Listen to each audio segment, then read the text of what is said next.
Out here this evening. This is great to see the room packed and the room full, and kudos to Casey and the team that put tonight on, and this is great. But anyway, what I wanted to do was provide you with Creative Hastings Unplugged.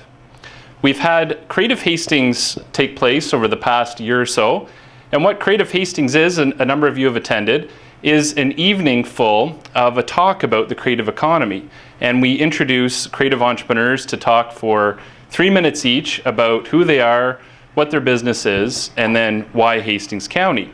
And it provides an opportunity to showcase the creative entrepreneurs that we have around our county. So this evening what we thought we would do is incorporate Creative Hastings, but call it Creative Hastings Unplugged, and do a mini version of it. So in a bit I'm going to introduce 4 creative entrepreneurs that are part of the tourism industry, and they will give elevator speeches. So they will talk for 3 minutes each about, again, who they are, what their business is, and then why Hastings County. And it provides an opportunity to showcase that we have this creative economy that includes the tourism industry. But many of you like to say to me, well, Andrew, what is the creative economy? I don't get it. If I was to talk to you about agriculture or manufacturing, you'd probably get a picture in your head of what I'm talking about. But with the creative economy, what it is it's people who are paid to think. So when you think of the traditional type of job where somebody's working on the line and they're manufacturing something, that's one type of job. But the job in the creative economy is somebody who is paid to think. They're showing up at work and they're trying to think of new ways of making a buck, or how to improve the type of business that they're in, how to get more people in the door, and so on.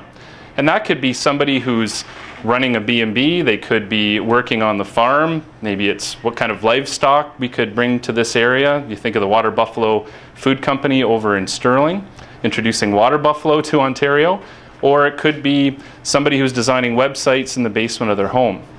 And we have that here in Hastings County. I've looked at stats. We have 1/3 of our businesses in the county are part of the creative economy. It's set to grow by 40% over the next decade. And 70% of the spending in our communities actually comes from the creative economy. So when I put my economic developer's hat on, I know that this is an area that's set to grow, and over the next decade by 40%.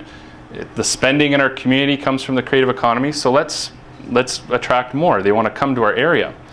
And not to overwhelm you with stats, but for the past 5 years we've had an increase of 7% creative jobs in Hastings County alone, excluding the City of Belleville and Quinte West. When you look at the City of Belleville, and not to pick on the City of Belleville, it's only been just under 2%. So the creative workers are wanting to come to Hastings County, the rural area, because of the lakes and the small quaint downtowns and just the outdoor experiences and the wellness and so on. So we have that here, and people are wanting to come to our area. Now I could go on and on about the creative economy, but I have 4 people who have agreed tonight to give their elevator speech. And so I'm going to call upon them now to speak for 3 minutes. And the first one is Jack Gorman, who owns this fine establishment, the golf course that we have here. And so I would call upon Jack to come forward and do his elevator speech.